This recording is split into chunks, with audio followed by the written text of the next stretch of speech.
Give that bad boy. Yeah. Oh, that bad boy call. Are you assuming you're going to the game tonight? I am leaving right after this show to go over to the game. Buddy of mine, Rich Walkoff from KGO, couldn't get a press pass, but the Warriors were nice enough to give him tickets. How about that? Really? Yeah, well, he's been around forever. So. But don't you usually get your own press pass anyway?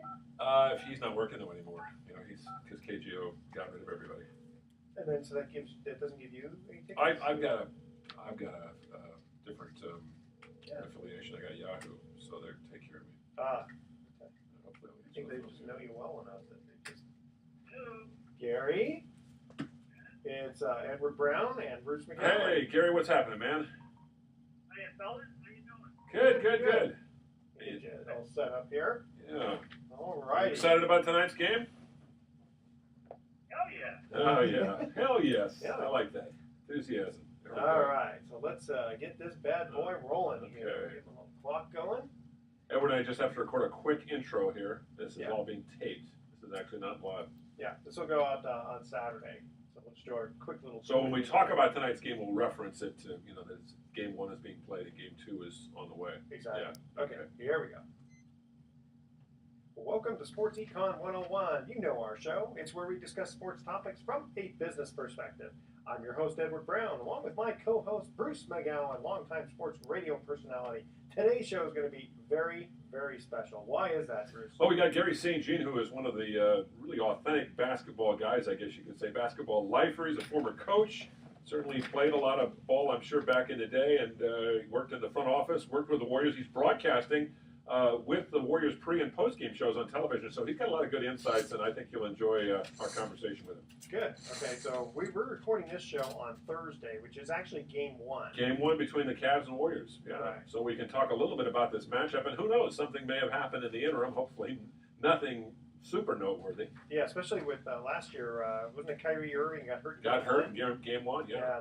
People were talking about the Warriors having an asterisk after their name. Not fair. Well, now there's going to be no excuses, right? Well, that's right. They're facing a full team at full strength. Yeah. And the Warriors are full strength too, aren't they? I mean, Pretty Curry's much. got injury. Yeah, we'll get Gary's thoughts on that. I think, generally speaking, you'd have to say they're in pretty good shape. Good. All right.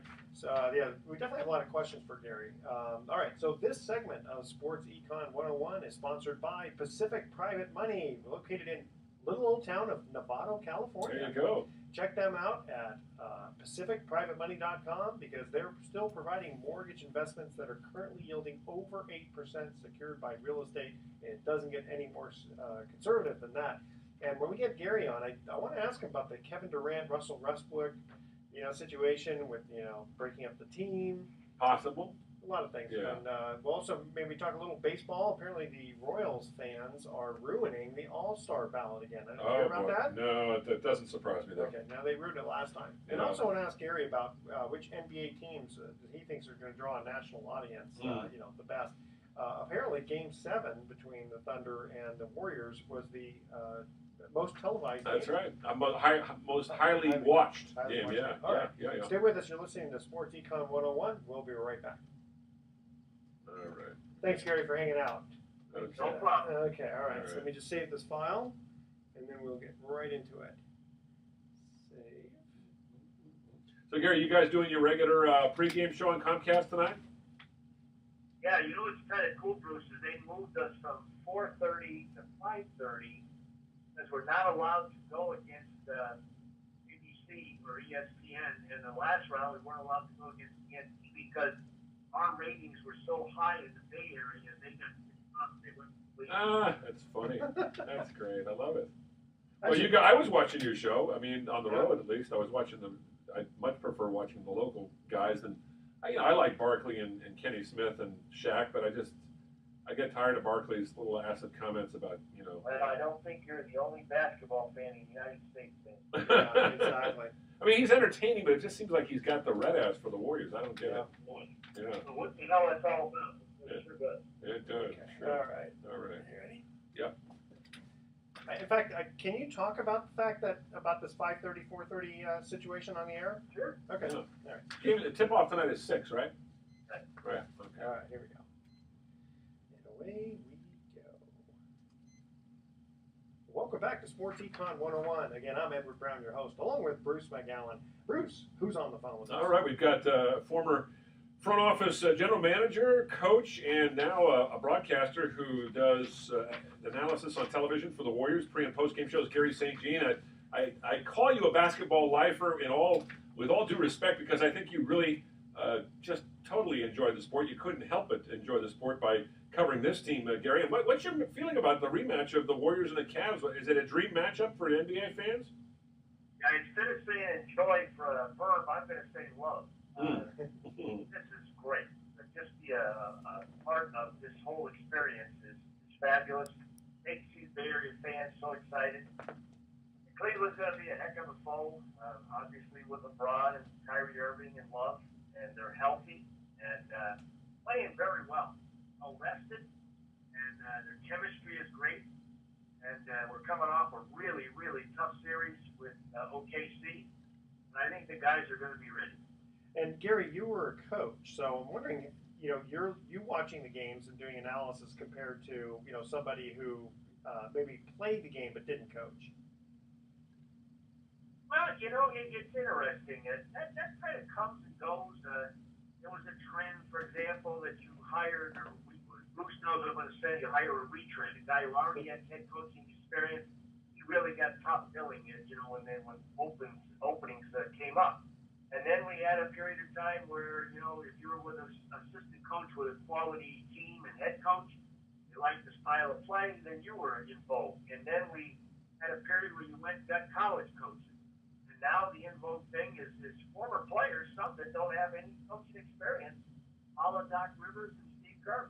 Yeah, Steve Kerr to me is amazing, because not only does he get it, understand the game, but he understands the temperament of the players. And a lot of former players, they become coaches and they want to be autocratic and sort of, it's my way or the highway. And Kerr is always, I think you're thinking of yeah, Mark well, Jackson. Mark Jackson was like that to a degree. I think he was much less inclusive than Kerr, don't you think? And I think that's, tell me if I'm wrong, I think that's one of the secrets to Steve Kerr's success, is that he's got this open door policy and he likes to include everyone. Yeah, he really is special, and I'll share this with you guys. I've got a saying. I think you got to coach up, you got to coach down. You coach down, you're coaching your team. You're coaching up, it's the relationship with the front office, with ownership, and that's where the shortcomings came about with the past regime.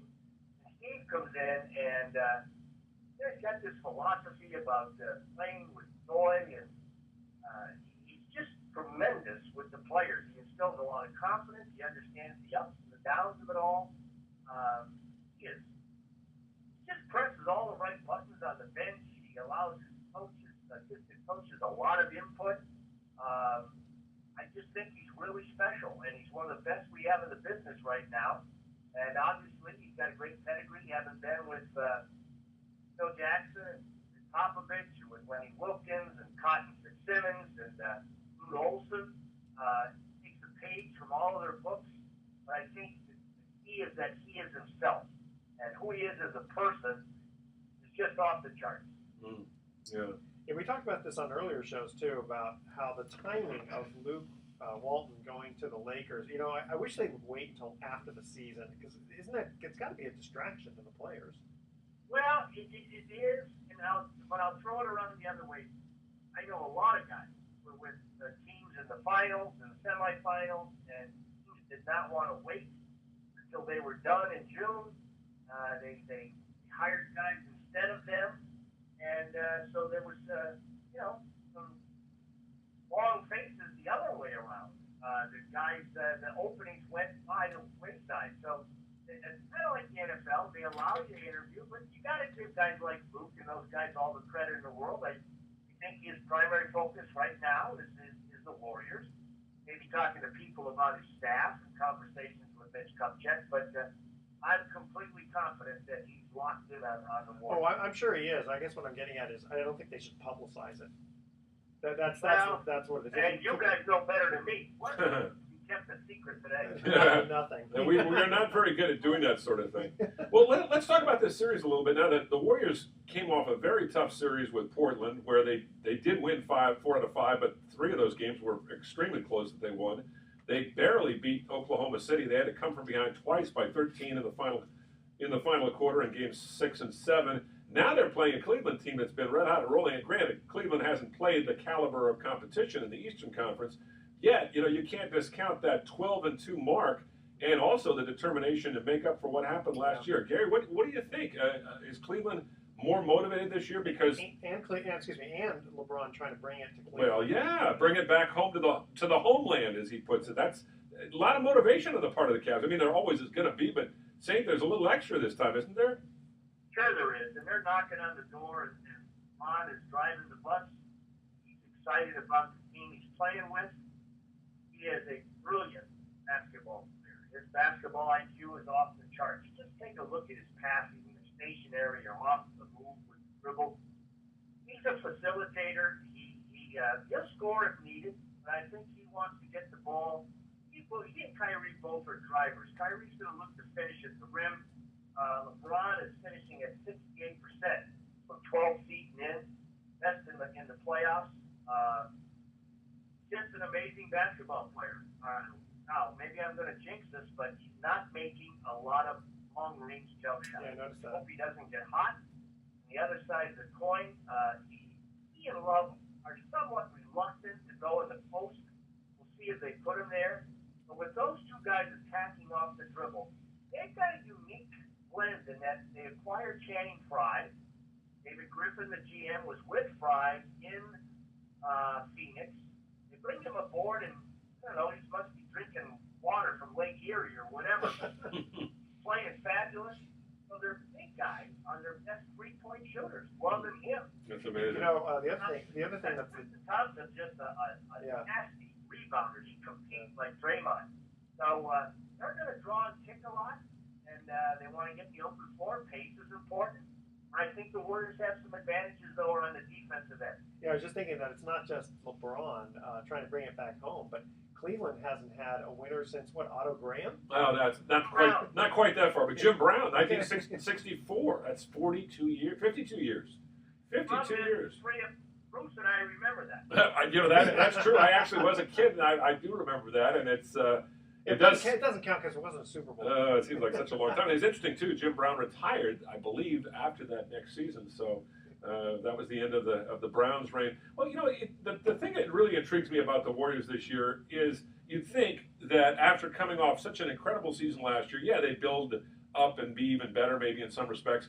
But it just seems Steph Curry, watching this guy play. Saint, tell me what your thoughts are about watching Steph Curry, because the last 3 games, he elevated his game back to where we saw it before he got hurt. He looked like the Steph Curry we saw in the regular season and the playoffs last year. Is he fighting through these injuries to the point where he's just ignoring the pain, or is he really, you know, in that much better shape, you think?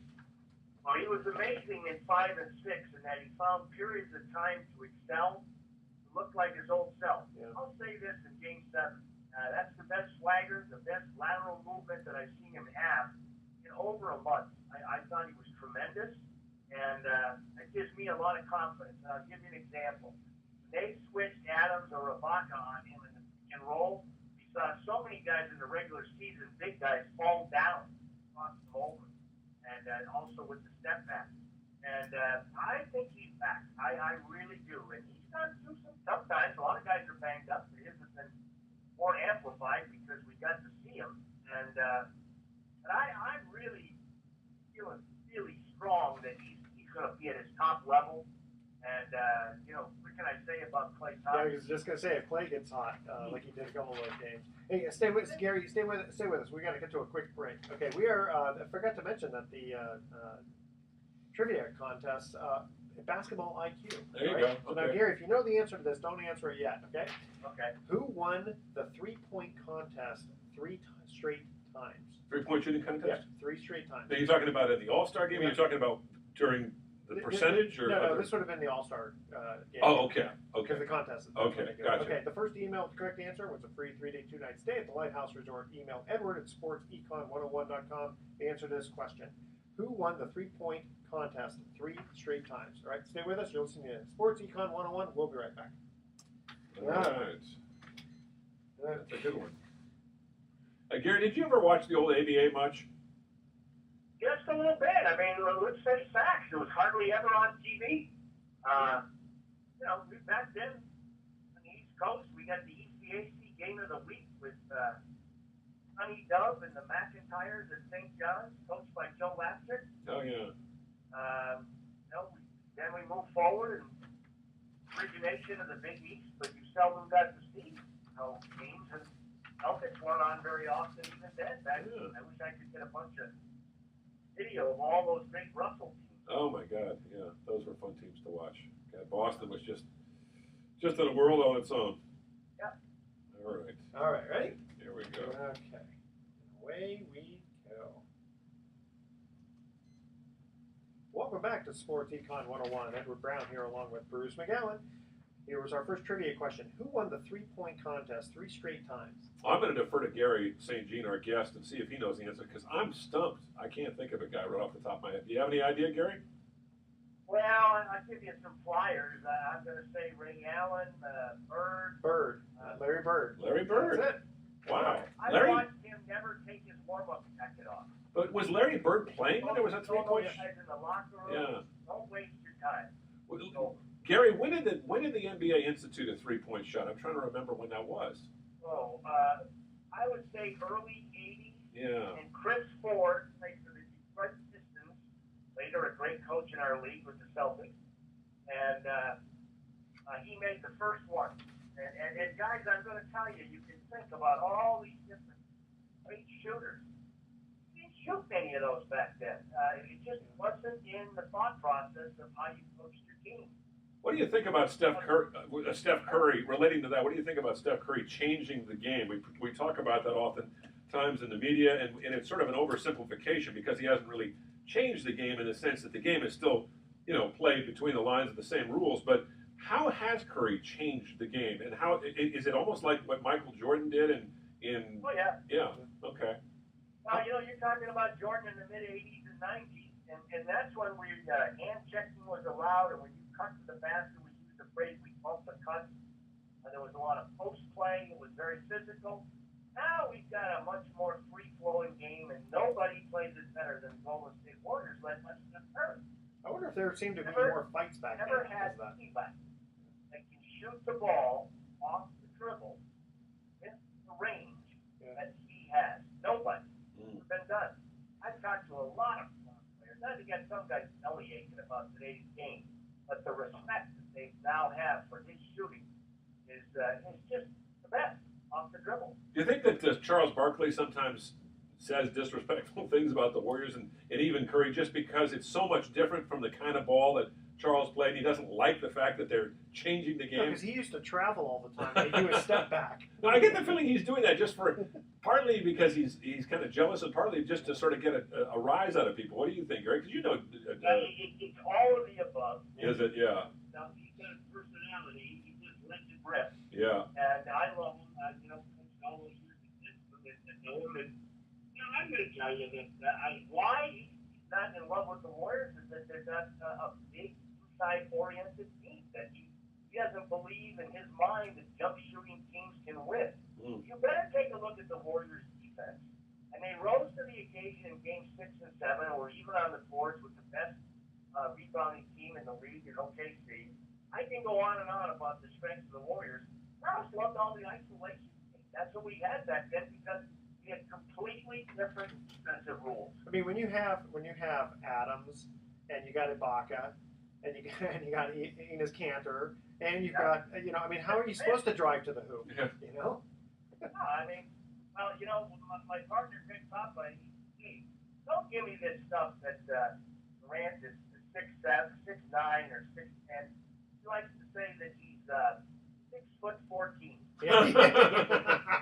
You know what I love about the Warriors, though, too, is that Steve Kerr is not afraid to try some things. And last year, he put Andre Iguodala on LeBron in the critical point of the series, and it really changed the tone of the thing. You think he's going to start with Iguodala on LeBron as a starter, or do you think he'll just bring him in and use him sporadically, or how do you think he's going to approach this thing? I'm not quite sure, Bruce, if he's going to start that way, but he'll have the primary amount of minutes, and I think he'll close the game on him. He's just remarkable in his ability to pick figure out the strengths and weaknesses of players and his shot contestment and everything that he does. It's just not by happenstance. He is a brilliant NBA mind on the floor, and I just like watching him. He's getting older, but boy, he sure is wise. They're talking about Andre Iguodala, of course, and that's the thing that I like about the Warriors. They do have a couple of sage guys on their bench, whether it's a Sean Livingston, who's I think 32 or 33, or Barbosa, who gives them that little spark of excitement. They have some guys coming off the bench that other teams don't seem to have at the critical moments, and maybe that's the difference in why they've been so good the last few years. Strength in numbers, guys. That's it. You can argue their bench is as good as the top bench or as good as anybody. And when you take a look at them, when Andre comes off the bench, and then Sean Livingston had a terrific regular season. He hit a little lull, but I thought he really played well there in Game 7. And, then you got Festus, who, he's at times he's looked terrific. And, you got Varejao, and you got Barbosa, and you got a little bit of everything. And I just loved in Game 7, when every one of them made at least one big pivotal play, and Steve Kerr had him in there in the beginning of the fourth period. That's the confidence that he has in them, and the confidence that they have in Steve Kerr. Yeah, Varejao, he had really key plays. But just remind them, offensive rebounds. That's what they got to do, offensive rebounds. So actually, going back to Game 7, looking at Kevin Durant and Westbrook and just the rest of the team, they have an excellent team, but boy, they sure seem to kind of fall apart, and it almost seems like they're going to be splitting up after this year. What do you think? That's a tough call. That's in Durant's court. We'll see what he decides to do. I love Adams and him and Ibaka, and they got some great athletes. That's a really athletic team. They play a different style than the Warriors. They want to isolate their two superstars. And if they're not going just right in the fourth period, 14 times in the fourth quarter they had a lead and they got beat, and they did the exact same thing in Game 6. And, that's why I marvel at the Warriors, the way they move the ball and they move people and they play in rhythm. They're the best in the business. I love what you said about you're just loving Adams. That guy's temperament is awesome. I mean, the way he kept getting beaten down and kicked and all this other kind of stuff, and he just kind of, he was in pain, but he didn't retaliate. It was like he just shook it off. That's a tough guy. That man right there is going to have one heck of a long, terrific career. Yeah. I love the way he competes, his physicality. He's got great hands. And his free throw shooting was getting so much better, too. Well, I think, isn't it true, Sting, I may be wrong about this, he's from New Zealand, I know that, but I think he's part Maori, and the Maori people are they're the people that eventually moved to Hawaii. Some of them did anyway, migrated across the ocean. And I spent some time down in New Zealand. They're really nice people, but they have a tough temperament. I mean, they're able to withstand a lot of physical pain, and I think he sort of exemplifies that. Well, that's why they're great in rugby. That's true. And the youngest of 18 kids, can you imagine getting the crap beaten out of you? Is that true? I did not know that. Yeah. Listen, the guy pulled up a picture of his sister. Now, I don't know what she was. A shot putter? Yeah. I guarantee you she'd whip the pants off of the three of us. There's a family in San Rafael I grew up with, and the girl was the smallest one at like probably 6'3". Oh my God, jeez. Well, the Maori folks are some big folks. They grow down there in New Zealand. Well, saying that, we're talking to Garry St Jean, former general manager, a coach, and also now working as a broadcaster on the Warriors television broadcast. And saying that the thing I love about your work, I'm going to talk a little bit about being a broadcaster, making that transition, is that you bring not only enthusiasm, but also a lot of good inside knowledge, which I think the fans really appreciate. It seems to me that fans today are a lot more sophisticated than they were when you and I were kids, because there are a lot more shows on today, and there's a lot more time to fill, so they have to be more analytical. So you really have to do your homework. Well, I think you're right on. Back in the days, when I started in the late 70s, I had 20 games on in Milwaukee. It's just the way it was, and now, they're all on. And, what a following the Warriors have. We've had amazing numbers in Comcast this year for Warrior games. They're up 165%. Our post-game shows are through the roof. So, you're right in that we try to, as much as we can when we're in the studio. We're here at the arena now, but when we're in the studio, we like to sit on the telestrator and draw up some action, what's going on, what the other team's going to try and do, or what we're doing well, and the problems they're going to have. And the crew does this Warrior team is a championship team. I'm blessed to be with these guys in Comcast. Our team just does great work, and they pull up all these examples on the video, and then we get to draw them up and talk about them, and it's just great. Yeah. And don't you think that from a national audience standpoint, it probably couldn't have gotten better than these two teams in the finals? Oh gosh, don't you think the NBA is just beaming? Like it just look at the ratings the other night for the OKC 7th game, and for that matter, Game 6. And imagine what this is going to do this week. They're all on ABC, versus TNT and ESPN, and I just think the NBA is shining right now. That's a good time to be a fan of the NBA, and of course, it's a good time to be a fan of the Warriors after all the years of misery. And you were, a part of some tough times there, Gary. Did you ever think this team would see this kind of success? I mean, it took a long time. I tell people I take a page out of Clint Eastwood's book. I've been through the good, the bad, and the ugly. That's true. I love it. All right, Gary, stay with us one more time. We're going to go to another commercial break here. Okay, so who was the oldest player in the NBA? All right? No, it's a good one. Okay. So the first email with the correct answer wins a free 3-day, 2-night stay at the Lighthouse Resort. Email edward@sportseCon101.com the answer to this question. Who was the oldest player to play in the NBA? All right? I know the answer. You do know. Well, I think I do. I bet you Gary knows it. I'm going to let him answer. And you're wagging your finger at me, I so am. I think you know the answer. I do. All right, stay with us. You're listening to Sports Econ 101. I knew you know the answer. It's got to be Kareem, right? Would you say it's Kareem, Saint? Well, it's the 3 or 4 guys. Are there any? Kareem was 40. I think he was 44 when he retired, wasn't he? 43. I was going to give him 41. Okay. Parrish was around there. That's right. Parrish was right up there. Well, there's a couple others. The Chief. Kevin Willis. Interesting that Parrish and Kevin Willis both played with the Warriors. Mostly bigger guys. Yeah. It's hard to lose the speed, and that's their downfall. Yeah. That's a great question. Yeah, that is a good question. All right. Here we go. So what time do you guys start at 5:30, Saint? Oh, we're on at 4:30. Oh, 4:30. Great. All right. Well, let's get you out of here. So, okay. Here we go. Thanks again for staying with us today. Yeah, appreciate that. Okay, here we go. Welcome back to Sports Econ 101. I'm Edward Brown, your host, along with Bruce McGowan. Second trivia question: who was the oldest player in the NBA? I'm going to guess Kareem, but Saint, you think it might be one of 2 other guys, possibly too.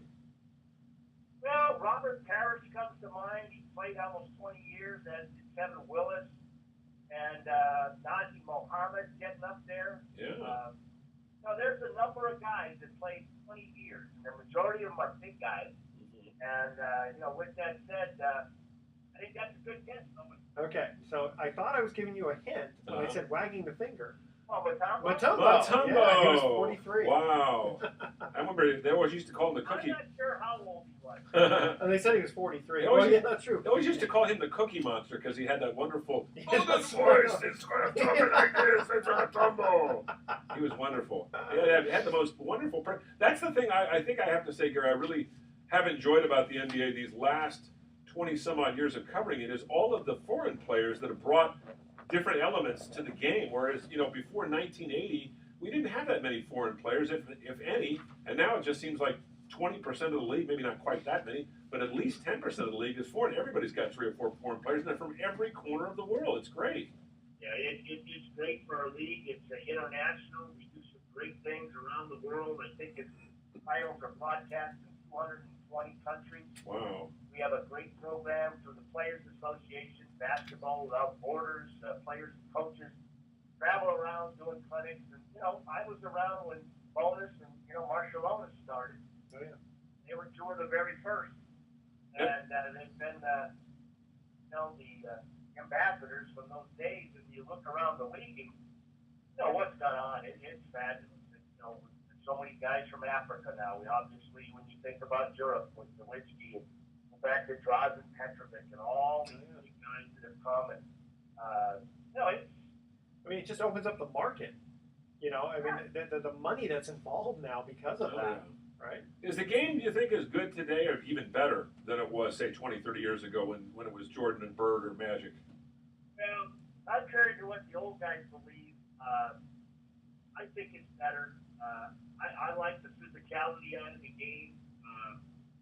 I really like the flow of the game, the up-tempo game. Bruce, you talked about the ABA, game. Now, you know, it's a great game right now. It really, really is. And the best thing you can say is, you know, it gives a lot more people a chance to play.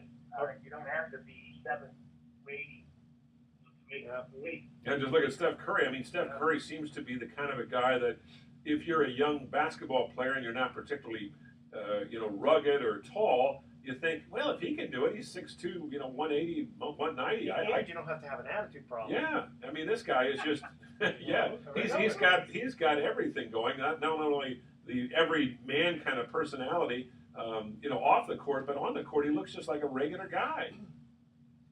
Well, he's special, and we better hug him and embrace him and love it because what he's doing is unique.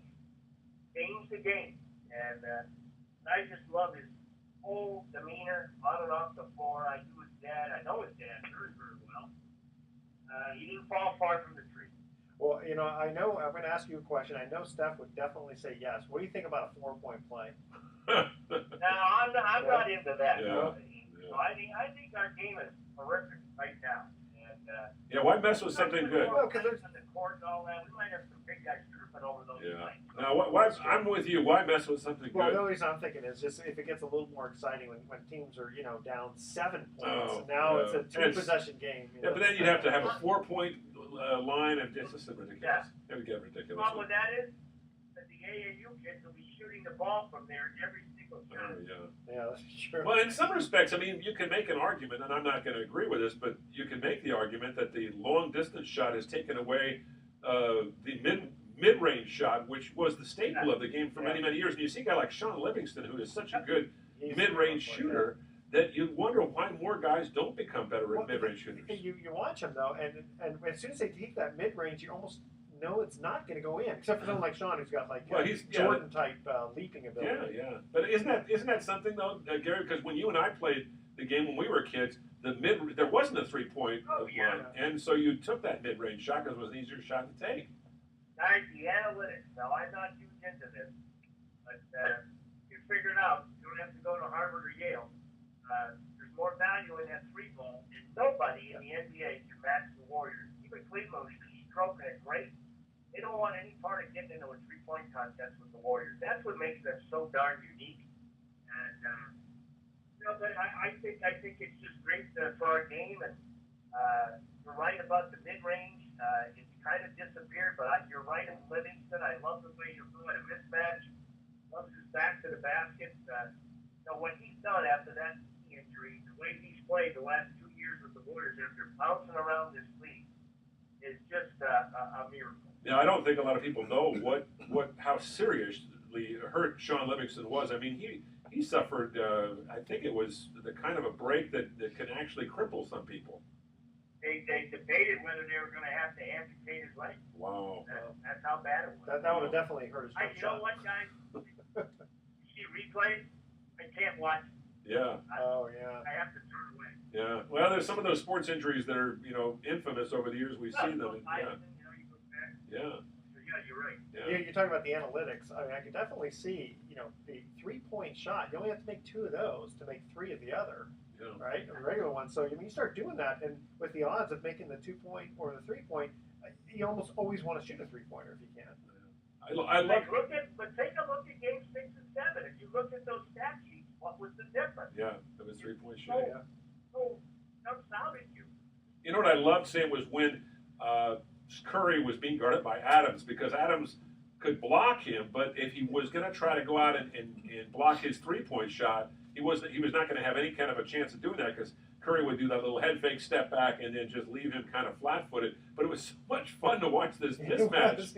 And I felt sorry for Adams. I really did because there was no way. I mean, nobody can stop Curry when he's determined to score. And Adams was concerned that he was going to get driven right by. Yeah, It's unique, isn't it? I mean, what Curry does to people with his ball handling skills and his shooting skills, I've never seen it done, and I've been watching basketball we're about the same age, so we've been watching basketball a long time. Have you seen anybody quite like Curry?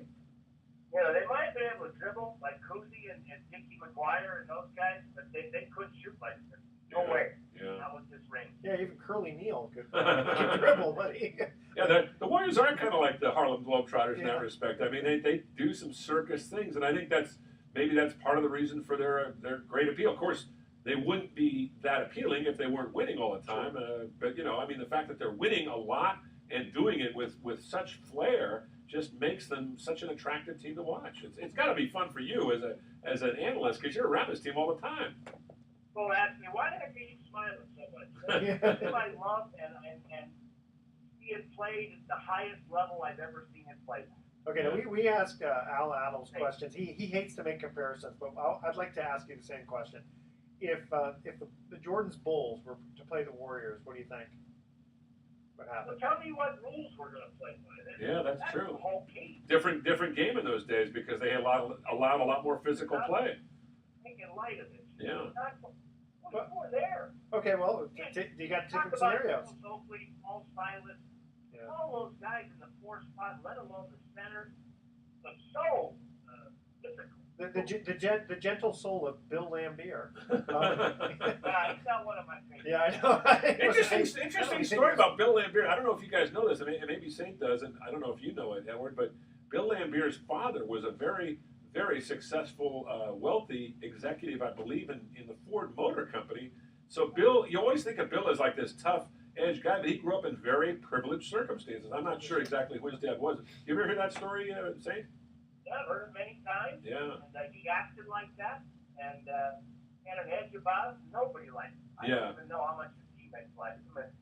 And he played at Notre Dame, and trivia, he dated Dicker Phelps' daughter. Is that right? I wonder if maybe that's why he had that edge, because he didn't want the privilege, Possible. But, some guys are like that. But, I mean, Draymond Green, totally different kind of a guy who's got an edge. And Draymond, maybe rubs some fans and some players the wrong way. But I love the fact that he's so authentic. And the Warriors seem to thrive on having him be the guy that stirs them. Curry and Thompson are kind of cold-blooded and quiet and even-keeled and low-key. And then you got this guy who's volatile and, boastful, but in a nice kind of a way. Well, because off the court, I'm sorry to interrupt you, but because off the court he seems to do press interviews very professionally. Oh yeah, no, he handles himself very well. But I mean, isn't it nice, say, to have a guy like a Draymond Green to kind of keep everybody? It sort of adds a little pepper to the or a little salt or whatever you want to call it to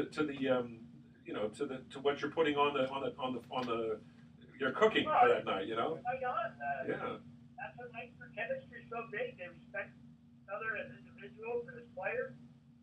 Klay Thompson, he missed his first 7 shots the other night. Then he went crazy making shots, and his expression never changed. I can go on and on. Our business life with Iguodala and Livingston, a couple of veterans. And then I think that's what makes the whole thing great. And you got touchdown Green, and I'm thinking he's going to play better this series than he did the last. Yeah, definitely. But so going back to OKC, why couldn't they have the same kind of? I mean, I know it's different personalities and all that, but want to know why? Yes. One word. Westbrook. Westbrook. Oh, Westbrook. Oh, Westbrook. Hey, Westbrook is kind of a punk, isn't he? He really is. I hate this guy. I can give you a lot of emphasis for him, but I'm not Charles Barkley. Yeah, I love watching him play, but he's just got this little smirky kind of, I'm so hot. I'm better than you. And it just feels so good to beat a guy like that. Durant, you have a lot of respect for it because he's a great player. Westbrook's a great player, but he kind of puts it in your face. And I guess maybe Draymond Green does that to other teams. I don't know. But it just seems like Westbrook was great from the Warriors fan standpoint. If they were going to beat anybody, they love beating Westbrook. Don't you think, Saint? Well, these guys, this is what I love about them. They're not sticking their info to the papers like Westbrook's talking.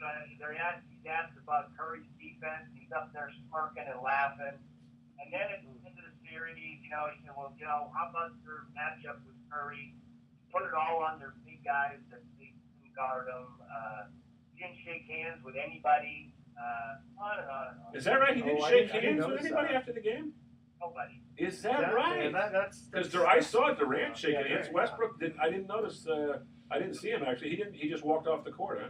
Yeah. Oh, geez, that's classless. Yeah. And that's one thing I love about the NHL. That the players at the end of the game, at the end of the series, they shake hands. They give each other. And the NBA has been that way pretty much, hasn't it? Same with rare exception. Yeah. I remember in the early '80s we didn't do any of that. And as years gone on, the sportsmanship.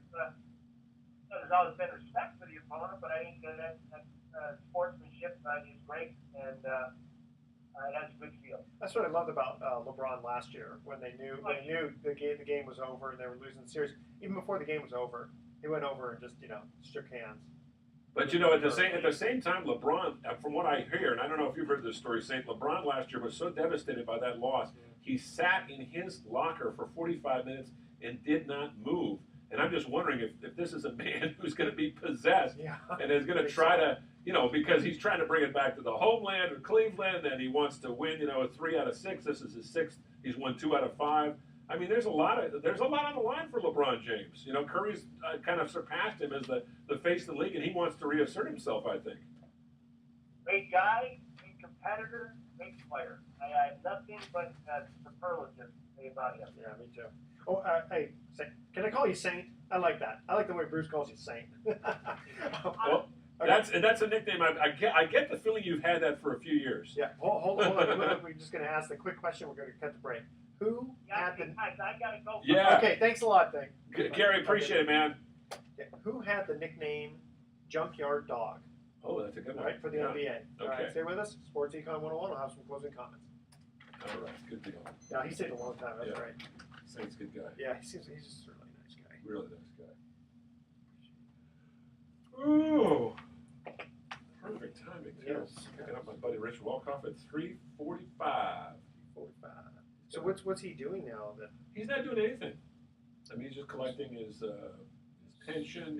He got a year severance pay. He's got a pension from AFTRA. He'll start collecting Social Security. He's fine. If I had his money, I'd throw mine away. Listen, man, I wish I was in his position. I got, when I left KNBR, I did get 6 months, which was nice. And I do have a little pension that they, it's like $5,000 extra a month. I'm not eligible for my. I'm sorry, a year. Yeah, okay. I'm not eligible for my AFTRA pension until next year, which will be not a lot, but it'll add a little something. Yeah, listen, all little things always help. All right, let's close this out here. There we go. Welcome back to Sports Econ 101. Last time for today, I'm Edward Brown, your host, along with Bruce McGowan. Here was our last trivia question. Who had the nickname Junkyard Dog? Junkyard Dog or Dogs?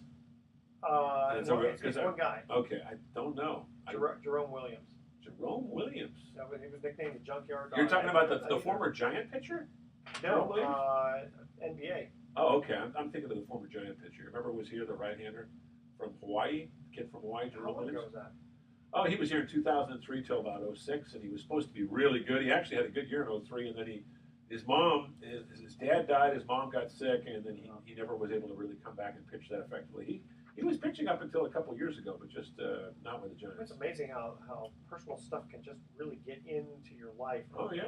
And change who you are. Well, we talked about Bill Lambier earlier, having a little bit of that edge, and maybe part of it was the fact that he didn't want to think everybody thought he was the kid with a silver spoon in his mouth, so he had to be tough. Maybe that was part of it. First, when you're 6'11", I think it's 6'11". How tough do you have to be? Yeah, exactly. Well, you look at the guys he was playing with, though. It was like John Sally and Dennis Rodman and Isaiah Thomas, Joe Dumars. Those are tough guys. Yeah, earlier Saint was talking about how it was a lot more physical. And you go back to old clips, Malice in the Palace and all that stuff. You can see why there probably were a lot more fights back then. I would, to be honest with you, that's the one thing, and I wish we'd talked about that with Saint. I would really like to see them let the guys play. I think the refs too often now step in and call these ticky-tack fouls, and guys are afraid to play defense sometimes, and I think it takes something away from the game. On the other hand, sometimes you get guys mugging each other, but there's got to be a fine line there, and I think the NBA just pushed it too far now to make too many foul calls. And some of the flagrant fouls Oh, now wouldn't have been ridiculous. called back then. Yeah, I mean Draymond Green can't be walking on eggshells, No, that's because true. he's worried about a flagrant foul. That's ridiculous. All right, we're going to cut to our thoughts for the day. Poker is not a serious sport. They don't even allow you to bring a revolver anymore. That's And right. Maria Sharapova has a mean backhand, but so does my wife whenever I try to watch women's tennis. Oh, is that right? She says, turn that thing off. Get out of here. All right, tune in next week to Sports Econ 101, where we're going to be discussing sports topics from a business perspective and giving away more free vacations for answering sports trivia questions. Thanks for listening. On behalf of our team, I'm your host, Edward Brown. We'll see you next week. Good night, America. So long. Another one bites the dust. Yes. That was good. Yeah, That was good. All right, man. All right, boss. Next week, and by next week we'll have, let's see, by next week is Thursday, and the Warriors will play, let's see, tonight, Saturday, And Monday, and Yeah. Wednesday, so we'll be between games 4 and 5. Ooh. Oh, that'll be good. By that time, we should have a good idea. Okay, I we're think the gonna. Warriors are going to win this series, but I think it's going to go 7.